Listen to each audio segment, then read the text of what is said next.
You're listening to the 49 Carats Podcast, a 49ers Goldmine production with Stephanie Sanchez.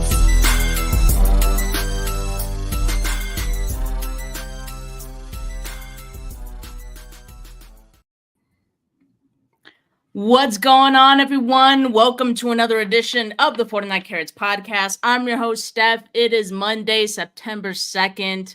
We are just a few days away from 49ers Week 1 game against the Jets, but not without a bunch of off-season drama. And I would have to say that this past weekend for the 49ers probably is the perfect ending, I think, to the off-season. And we are just so ready to get to Week 1. For me, as a content creator, today is the start of Week 1 because it's the ramp up to all of our shows and starting our in-season schedule here. So first up is Weston. Weston, how you doing today, man? Whoa is right. Was that a new intro? Is this the first unveiling of the new intro? All new everything, new logo, new intro, a whole suite of new. So that's part of the reason I was excited. Couldn't sleep last night. I mean, Jesus, I was just complaining to you how tired I was, and now I'm a little jacked up. I was like, oh, we're starting fresh. We're turning a new chapter for the 2024 season after the train wreck known as the off season for the San Francisco 49ers. But I'm good, Steph. It's Monday. It's Labor Day. We're a week away from meaningful football for the San Francisco 49ers and still a lot to unpack from the offseason. Still a lot to unpack. Definitely a lot to unpack from this past weekend. And, just as we were mentioning, a lot happened, especially regarding 49ers first round pick. Ricky Pearsall was shot in San Francisco downtown this past weekend. Very scary situation. As soon as we heard the news, we were all following it very closely. And the latest, of course, that Ricky Pearsall's mother, Erin, posted to her Facebook yesterday and said, "Update on my baby boy. First and foremost, I want to thank God for protecting my baby boy. He's extremely lucky. God shielded him. He was shot in the chest and it exited out his back. Thanks to God, it missed his vital organs. He's in good spirits right now. Life is so precious, my friends," and so on and so on. And pretty much just, the gratitude that any mother would have that her son is okay after a scary, scary situation. And as we mentioned, having been shot in the chest and it going out of his back. And like we said, no vital organs were hit. That's crazy. Like, this could have been a entirely different outcome for Ricky Pearsall, but I think we're all lucky to be talking about him now recovering from this. Yeah, first and foremost, just a super unfortunate situation for Ricky to find himself in. Grateful for him and for his family that they're celebrating a recovery versus mourning a loss. This could have gone so many different ways. Obviously this is a much more publicized event because of, a potential superstar, first round draft pick, professional athlete is who this incident happened to. But fortunately, this is just kind of the state of the world that we live in. We just it's not front page news all the time, but it's happening every day. But if I could go on like a quick tangent on this, Steph, and I know I'm probably not alone in this sentiment, but like the conversation should be stopped at, thank God Ricky, the human being, is all right. Period. Stop. Right. Like, end of. What I found to be even more disgusting than the incident itself was, I think we got a firsthand glimpse of how topsy-turvy this fan base is, right? And I know it's not just unique to the 49ers. All fan bases are crazy and out of control, but like it was too much of, I need to break this news. I need to be first. Yeah. And then the way that the conversation went, I actually threw out a tweet the night that we all heard this news and it was unraveling, was if your comment is not prayers up for Ricky and his family, like, leave it in your drafts. End of story, right? Like it doesn't need to come out, doesn't need to be any of that. It's not Republican, Democrat. It's not California versus any, like every state up and down this map has issues. It was honestly like I was appalled. I was appalled reading things that I couldn't even comment. It got crazy. Crazy. I was like shaking on the inside. I'm like, this is even more indicative of the state of the union, right? Versus the incident itself. And that's my tangent. You know, listen, I know Ricky's not listening to the show yet. He will one day, Steph, mark my words. But Ricky, young fella, man, I'm glad you're out. I'm glad you're home. Rest up. Life is far more important than this game that you get paid a whole lot of money to play. And I hope it gives you an even more fonder appreciation for life, because right now, from where he's sitting, he's probably feeling like he's getting a second chance at it. Yeah, I think that absolutely needed to be said, because unfortunately us even saying that had to be part of the discussion, because it went off the rails real quick. Yeah. And like within hours, within minutes, people were arguing over, you know, political stances and, you know, San Francisco, things like that. And there are much bigger things happening in one of those being Ricky Pearsall, his health. But yes, I mean, thankfully, like we said, he is doing better. He was released from the hospital. He was at SF General Hospital and doing much better. So we are thankful for that. And yeah, I didn't mention it before, but I think by now we all know it was an attempted robbery on Ricky Pearsall in downtown San Francisco. It was a 17-year-old suspect from Tracy who was arrested shortly thereafter. I don't know if you saw this, Weston, but there was a piece from the SF Chronicle of the SFPD sergeant who just so happened to be like blocks away when she heard the gunshots and she sprung into action. She waited with Pearsall until the ambulance arrived, and she can sense that Pearsall was growing tense. And at one point he even asked her, "Am I going to die?" You know, like that's scary stuff. I can only imagine, you know, how he felt in that moment. And, you know, of course she assured him he was going to be okay. And, you know, he got taken to the hospital at that point. And now we know he's in much better condition. As far as his status with the team goes, he was placed on the NFI list, you know, maybe an hour or so ago, before we went live here. And so that opened up a roster spot for the 49ers, because he's going to be on that for at least 4 weeks. He won't be playing for at least 4 weeks. But Weston, I do have to say that when Ricky Pearsall does return, you got to play many men, right? Yeah. Walk in. Yeah, I think you got to do that. Yeah, I mean, unquestionably, but you know, to the SF Chronicle article too, like, of course he was scared, right? Like, all jokes aside, we all, you know, you saw every tweet out there about this guy's a dog, this guy's a dog, this guy's a dog. Like, I don't care what neighborhood you're from, I don't care where you are, you get shot, you're scared, because there's usually only one of two ways that goes, right? And more often than not, it's not going to result in a favorable outcome. So I am sure, regardless of what neighborhood Ricky grew up, where he went to, whatever, right? Like, whatever you want to amount to the background of that individual, like, I am sure he was frightened, you know, and rightfully so. I imagine I would be equally as terrified, right? Like, I'm not sitting in ivory tower here. But yes, short answer to your question is many men on loop, right? Like, anytime he's in the building, like, that might be the only.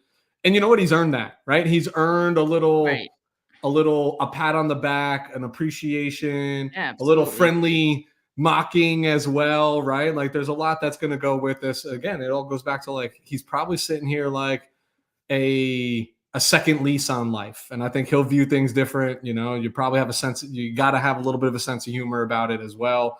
Because, you know, he's going to get some jabs from the boys in the locker room. Like, it's boys being boys, right? Like, but yeah, many men. I'm playing it in my brain right now on loop when we talk about the guy. If it weren't for copyright infringement laws, I'd probably be playing it right now. I don't want to get dinged on my channel, but we'll I'm sure play it at some point after this. And as KJ says, yeah, Ricky Pearsall does have a great story ahead of him. This, in a way, has allowed him to kind of rewrite his NFL story or how things were going. And rewrite, that sounds funny because he just got saw before the shoulder injury that he was dealing with. People B word. You're I'm good. sorry. You're good. Is my internet No, on the you're good. fritz? Don't get frustrated. Right. We're having fun. I was like, not again. Moving You're soon, good. so new internet will be on the way. But yeah, I mean, I think it's a chance to kind of rewrite how people perceive him, because I think a lot of people were calling him a bust. And let's not forget, like, I think what a lot of people kind of stuck to in this is the fact that he fought back.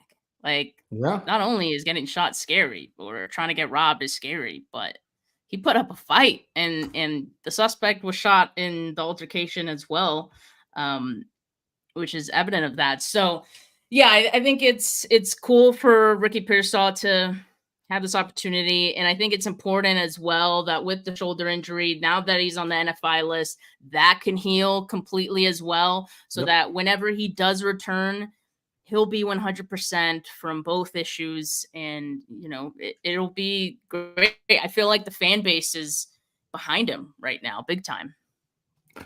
I think so too. You know me, Steph, I'm a pretty positive person, right? And I'm trying to find the silver lining as it relates to this, as it relates to the 49ers, right? Not necessarily just Ricky. I think the silver lining is probably going to see a full recovery, right? And probably no setbacks along the way. Like, is this the moment that galvanizes the team versus all the craziness in the offseason? Like, is this the come together moment? I don't know. I'm not sure. Probably not, but I'd like to think that it is. But on my pessimistic side, this shoulder injury concerns me, which is going to sound crazy, at least in terms of him maybe getting on the field this year, scares me more than the gunshot wound does.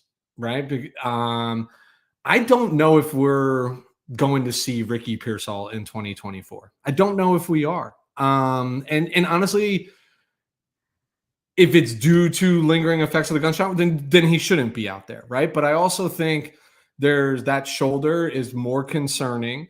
The NFI is a great out for the San Francisco 49ers right now because it's non-football related, so it doesn't truly. It just basically freed up a roster spot. They'll have to make a decision in 4 weeks. But he could just as easily find, season-ending IR at the end of those 4 weeks. But I think it gives them a timeline of, okay, let's just slide this aside for a second because we can address this as an entirely separate issue than the team, because that's what it is. But it also gives us time to see, does that shoulder recover? And I'm just not confident that it is. I said this way before he got shot on our show, right?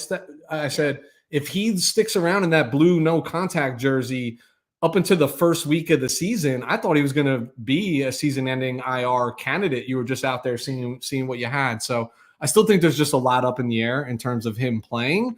But I think collectively, as a unit, this is something positive, his recovery, for the San Francisco 49ers to rally around and come together as a single entity versus what's been described all offseason as separate individuals just out for theirs, right? Versus that team mentality.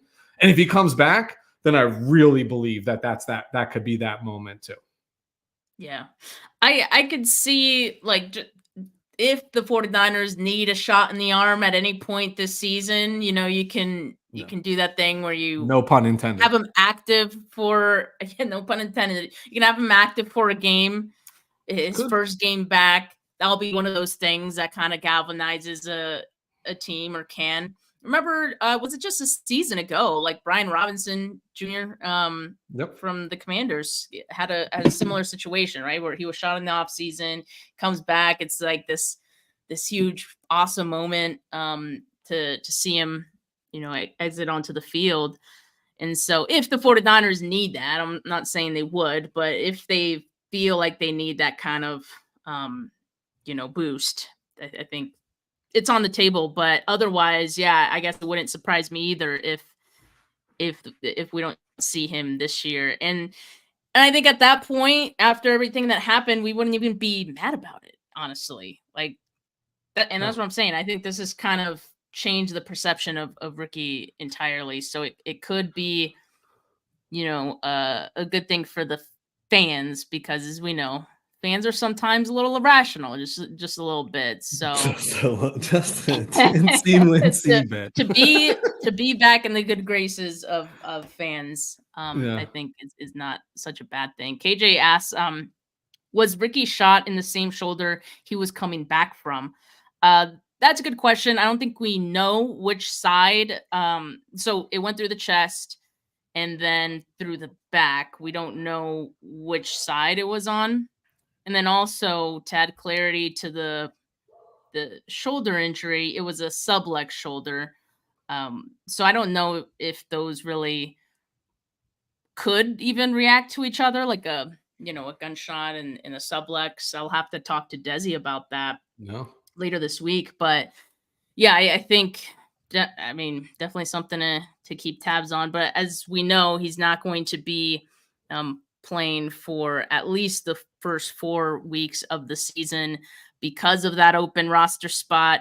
Offensive tackle Brennan Parker was signed to the 53-man roster. He spent much of the season with the team during training camp. Hey, another tackle, not the one I wanted, but I guess we'll take it. And then another roster move, Sebastian Gutierrez was released from the practice squad, and they brought back Sam Okoye-Nonu onto the practice squad. Sam Okoye-Nonu, just a sidebar here, he very well could play in week 1, or at the very least be elevated in week 1. We'll just have to wait and see what happens with Yetur Gross-Matos, because he was dealing with a knee sprain and he was week to week. So we'll see if that has any impact on week 1, but just a little sidebar there. But we're talking about just some things that can help galvanize the team, unite this team. Another thing that was kind of funny not funny, but it some people got in a tizzy over it, is the fact that Kyle Shanahan, as he does, I'll let this play.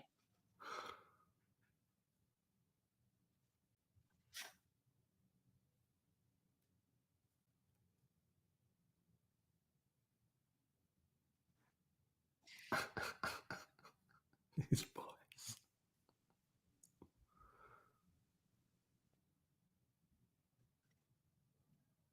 All right, so there was a party at Kyle Shanahan's place. This was literally like hours after, by the way, that we heard about the Ricky Pearsall news. This is a party that happens every year.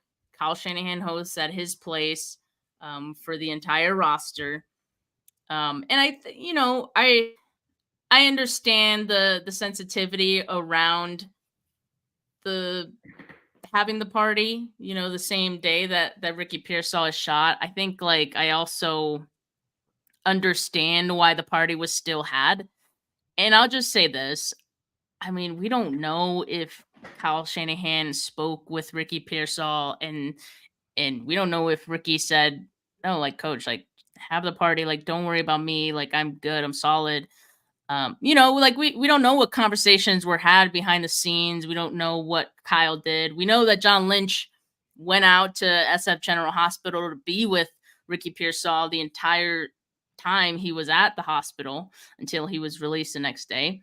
But for some reason, I get it's not the greatest look, but it didn't upset me. I think it upset other people that this party was had. I'm often called a boomer for my old school mentality on things, Steph. I had zero problem with and still have zero problem with the party going on.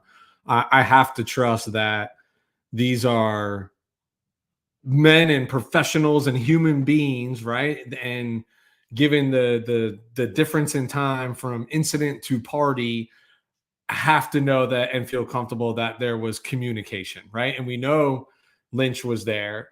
Whether Kyle spoke directly to Ricky Pearsall or not, I don't know. I won't speculate. I honestly don't care, but I can tell you that he's getting firsthand information. And if this was something other than what it was, and was the outcome was going to be different, I fully believe that changes would have been made to the party, right? Like if there was something else to consider, but I think they had all the information. They understood.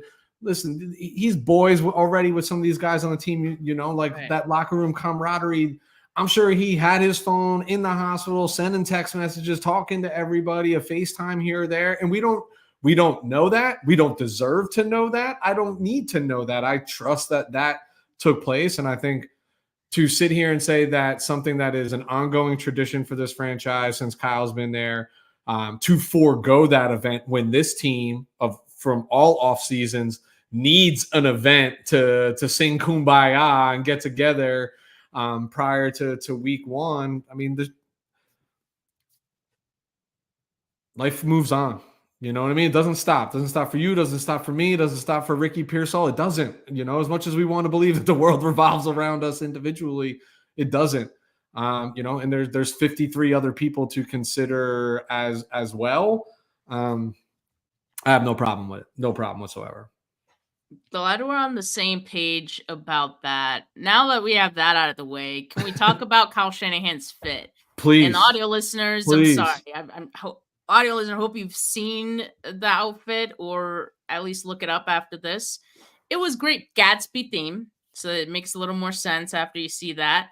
And I don't know, like Kyle's just feeling himself lately from the stash in the off season at Christian McCaffrey's wedding to the mullet. He's still sort of rocking here. I don't know if do you technically call this a mullet, Winston? Because it's more just like a slick back, long look. It's not your traditional mullet.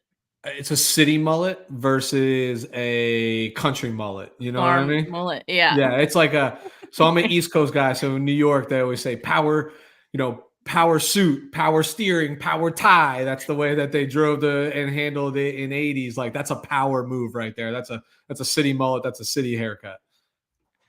Okay, I like that. And as we've been calling it, it's the what were me and Desi called it something, the Mullahan. Mullet.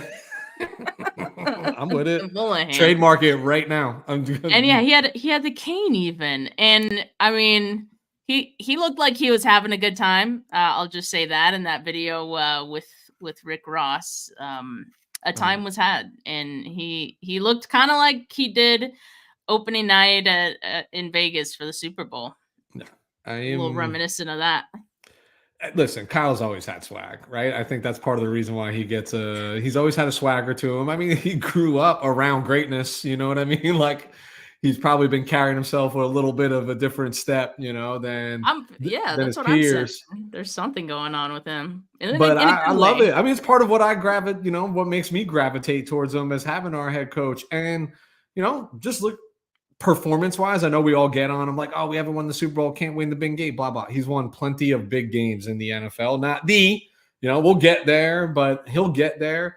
But he has every right to have a little swag about him, right? Like a little persona about him. Like he is that guy, and he's talked about all year long, boy wonder, boy genius, offensive guru, etc. Like, hey, he's gonna Steph.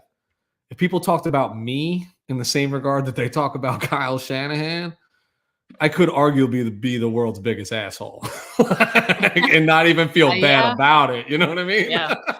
Honestly, Kyle has been a little too humble, I think. Yeah. He should have brought this version out many years ago. But yeah, even Rick Ross was in the house, guest performer. We know Kyle has great music taste. So yeah, I'm glad that everyone was able to have a good time. I think it's something the players look forward to every year.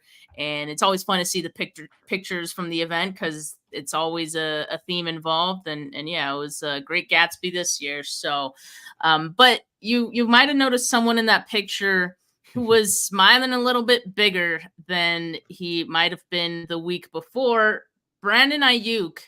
And finally, Weston, we get to talk about this in past tense as in being done. This Brandon Ayuk deal that we've been talking about ad nauseum this offseason. It's a 4-year deal, as we know. $45 million guaranteed at signing, with another $31 million in April. So that is $76 million between now and April of his total guarantees that he'll be getting. So when the news came out about his deal, people were saying, "Oh, it's front loaded," right? But here on the screen, I have the year-to-year breakdown of his deal, and the year-to-year money is very much backloaded, like most of these other contracts. So the guaranteed money front loaded, rest of it backloaded. You got 2024, 5.7 million, 2025, 11.2 million, 2026, 16.2, 2027. Here's the kickers, 42.3 million, 2028, 44.2. But Weston, how ecstatic were you that this deal got done? And just looking at it and maybe like comparing it to the rest of the wide receiver market, how did the 49ers do? I was very ecstatic. I mean, listen, we've been doing this a long time together, Steph, and I've always said that this is a better team with Brandon Ayuk, and I wanted Brandon Ayuk to stay. So I've made no secret about my feelings toward that. So very happy. I think you want to do best to keep all your best players. Good for Brandon Ayuk. I think he got pretty much everything that he wanted out of this. I'm not going to say one side played the other. I do think at the end of the day, it's a win-win. Player got paid, team got player, right? And that was always the ultimate goal. I think the 49ers gave up more than they wanted to, but that's what happens when you open the door and the guy gets to go see what he's worth like elsewhere and just how shaky this was.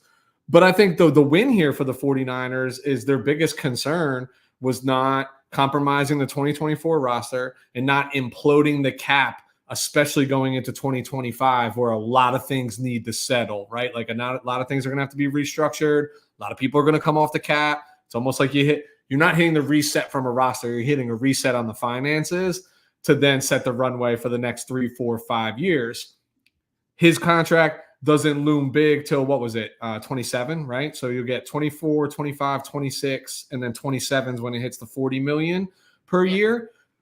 It's going to be renegotiated before then, right? This is kicking the can down the road, and they will pay the piper in terms of like carryover from year to year in cap. But Brandon Ayuk got exactly what he wanted. He's where he wants to be and wants to play. I don't think he ever actually wanted to leave San Francisco, not even a little bit. He's where he wants to be. He's getting paid commensurate to the market, to his peers that are quote unquote the top wide receivers. And oh, by the way, he's about to cash $70+ million worth of checks in the next 9 months. You know what I mean? Like he had $120 million smile on his face in that video, baby. Yes, he sure did. He sure did. And I thought it was pretty funny that, like, after the deal came out, obviously there's of course, the reports of this is the same deal that he's had in front of him since August 10th, and he could have signed this deal. And then, I was thinking, and even his agent pretty much confirmed it's not the same contract. And when I said that, people were like, it could have just been the same numbers, but, maybe some of the money got moved around to hit now. It's like, then it's not the same deal. I was gonna say, so it's not the same contract, right? That's not the same then, you mean. So yes, I do think that while most of the contract at that point may have already been more or less the same, I think there were some final sweeteners added by the 49ers, whether it be just by the guaranteed money or when some of that money hits. But yes, Brandon Ayuk definitely got what he wanted, which I guess leads me to the next question is like, I think we understand seeing how it all kind of played out. And by the way, yes, 49ers picked up $8.3 million in cap space for this year. You mentioned like that was obviously a huge thing for the 49ers and their short-term success with the cap that they had to do. Obviously, like Parag is one of the best at what he does. when it comes to saving the team money, when it comes to structuring it in such a way that it's staggered and it's smart for the team, kicking the can down the road. That's what we see constantly with these deals, right? But time and time again, we continue to say at the end of it, the 49ers gave the player what they wanted anyway. So that's still the issue with me. I'm happy this got done, but I still don't want to normalize it taking so freaking long, because now we're staring down week 1. And realistically, like, I don't know what my expectations are for Brandon Ayuk in week 1, other than he might be more or less a decoy. He might be in and out. Like, they might have him on a snap count. I mean, I don't know. He's joining the team a little over a week before they got this done, a little over a week before their first game, but I don't think there were any practices then. So until tomorrow is their first official practice. So I just don't know how football ready he is. I guess we'll find out, but no doubt that taking so long does hurt the player, as we've seen so many times. Yeah, I mean, hurts the player, clearly hurts the fans, all said and done. But I've been watching the NFL way too long. Like, Brandon Ayuk is not going to have the same production he had last year, and fans are going to have a huge problem with that, because he just got all this money, and the soap opera saga that we have lived through over the last 4.5 months to have a down year. Like, it's going to happen. It happens to all these players when they get paid. In the NFL, you are paid on past performance. We call it future expectations, but it's past performance that you are paid off of and that you've earned. That being said, good news. He's been in the building, right? It's not like he's been entirely away from the team, so that's good. He's been around the team for 4 years now at this point, right? Offense has only progressed with Brock. I do believe, by all accounts, right, Steph, we were told that he's been in the meetings, he's participating, taking notes, right? Like, doing all of those things. So it's not like time all the way away. It's just time on the field. It's repetition. So I think that does expedite the curve, for lack of a better word, right? Like, maybe rust week 1, maybe a little bit better week 2, maybe full throttle week 3. The problem here is, when all's said and done, you're paying that guy $70 million, or what is it, 40? How much is he making from now till April? $76 million, right? So let's just say the vast majority of that, based on calendar, is for the 2024 season. Nobody wants to see the down production. And the bigger problem I have here is, I said this with you months ago, that here's what's going to happen, and it's going to be a problem. If the 49ers feel like they won these contract negotiations by doing what they always do, dragging their feet, waiting until the last minute, so don't expect a change, right? The only change that you might expect is if Ayuk ended up being traded, etc. And there are people out there that will tell you that they won this trade. I am not one of those. I'm also not saying that Brandon Ayuk. I think both parties won, in the sense of, like, you want player, got player. Paid a little bit more. Sometimes that happens. Player wanted to get paid, wanted to be here, got that. So it's still a win-win in my eyes. A little bit more winning on the Brandon Ayuk side than the 49ers, for lack of a better term. But it's not going to change anything. We're going to be right here next year. Forget the Brock one, right? Because that's going to be so big and so crazy and so weird that's going to take time regardless. Like, I don't care how buttoned up they are. That one's going to take time. But whether it's Charvarius Ward getting extended, whether it's Demo getting a big contract, whether it's Hufanga getting extended, right? All these people, you can't have all of that drag into August and September, year over year over year. You can't. Just can't. Especially with Brock. I mean, like, Nick Bosa, important.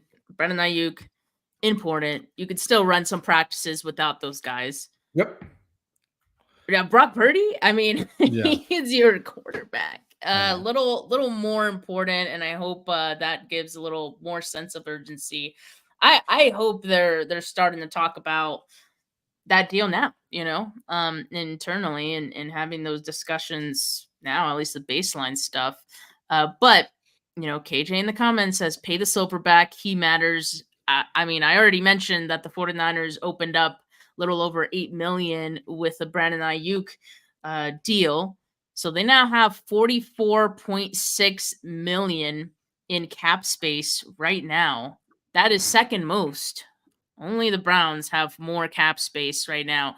Wouldn't it seem like a good time to get this Trent Williams deal done now? I mean, no time like the present. I don't know what we're waiting on. I digress. Time is ticking. Time is The ticking. clock is ticking.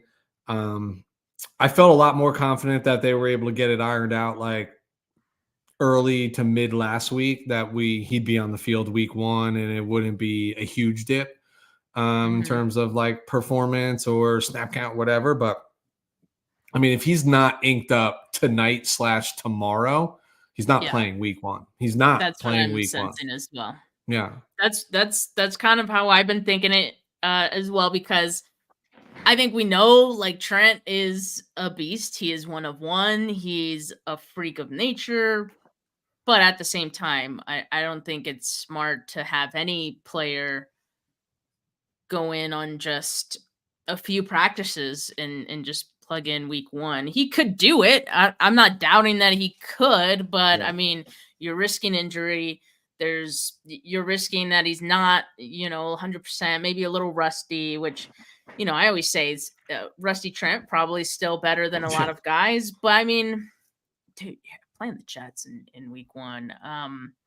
We'll see if something happens. I have a lot of optimism that it will. Now I'm sounding like John Lynch and Kyle Shanahan, but I do think that they're smart. They know they have to get this done, and I think this is the deadline, either tonight or some point tomorrow, so he could at least rejoin the team. But even then, I think me and Weston are in agreement that it would still be a question mark for Trent Williams to suit up at this point, even if he does get that deal anytime before then.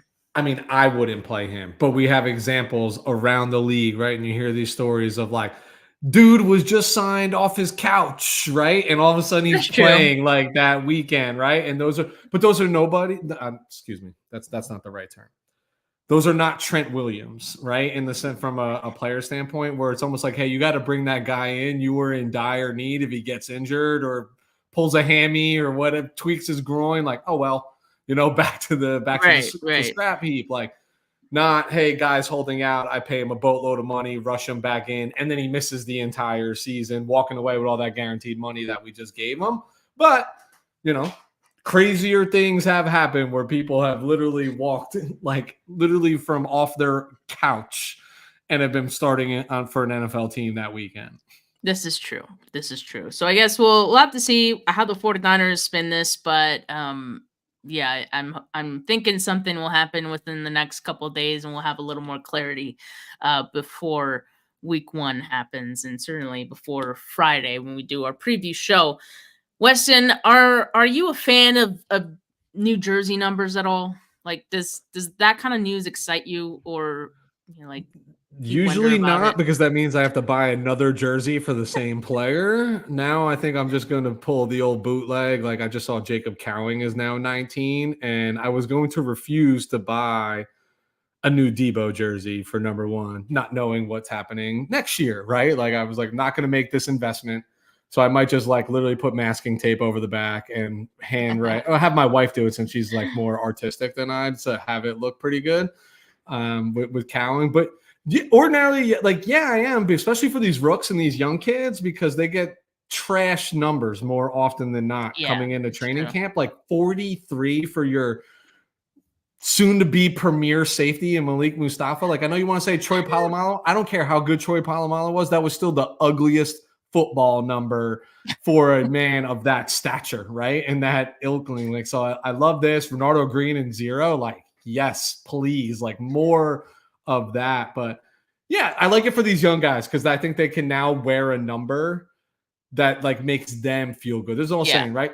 Look good, feel good, play good, right? And that's part of it. How do you really actually believe you look good when you're rocking 43? You don't believe that. You don't.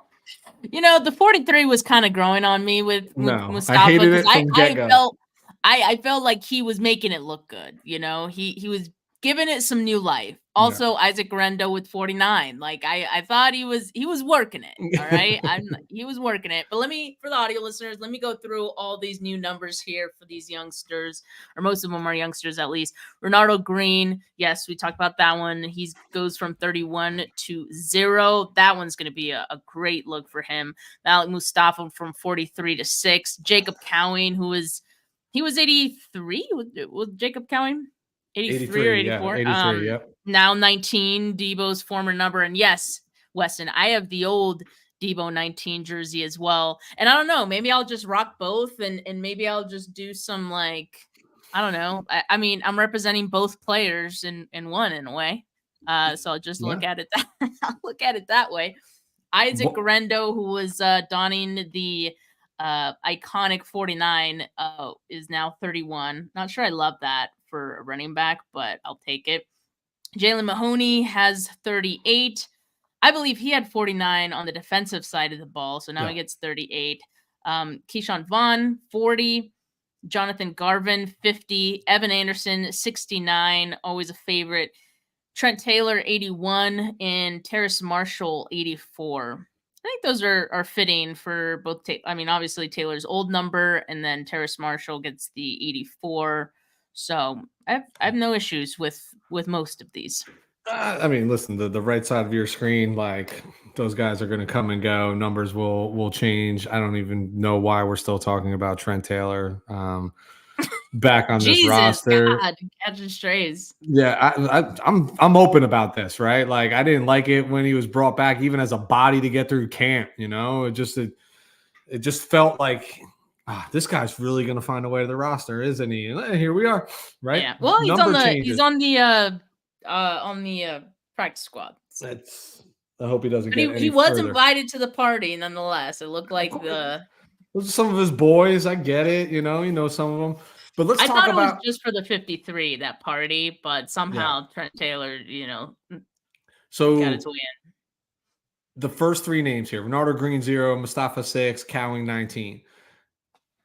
I am such a big fan of single-digit numbers in football. Like to me, like the coolest thing in the world was pre-NFL doing this, like regardless of position, essentially, was when you would like watch the University of Miami or Florida State or any big-time program up down the East Coast, and they'd have these massive defensive ends rocking like number 9, right? Or like rocking number 8, and you're just like, you could be the worst player on the team. You're like, that dude belongs in the league, right? It just had that look. It just looked fit. Changes the perception entirely. Yeah, so for them to be able to do that now, like for these like big time players, right? Like, hey, listen, our secondary once upon a time was 1, 2, 3, 4. That's pretty sick, right? Like that's pretty awesome when you do that. Mustafa's going to look so good in 6. And even for Cowan, like 19, like I just remember like the Plexico Burris's like being the first ones to rock like 17, and like even those numbers for wide receivers, like I don't know, I just feel like they're gonna all walk with a little bit of different swag, like again, for like sure. Counts like I'm 83, like what wide receiver rocks an 80s number that's on an actual roster this day and age. Yeah, I hear you. And I like what you said, that like, when you feel good or when you look good, you feel good. And that could definitely translate onto the field. So we'll see how that goes for these guys. And yes, like Raheem Mostert did rock number 31. That is totally fair. And, Guerrero does get some comparison to Mostert with the speed factors. So we'll see if that plays any role. And, we're going to look and see him take a big tutty, leaving people in the dust. And we're going to be like, hey, is that Raheem Mostert or Isaac Guerrero at some point this season? I'm sure that'll happen. But yeah, so jersey numbers, I know some of you get excited about that stuff and happy to share it. Also want to share before we get out of here, obviously the new schedule for this season. Weston is a mainstay on my channel, as you guys know, and he'll continue to do Mondays with me.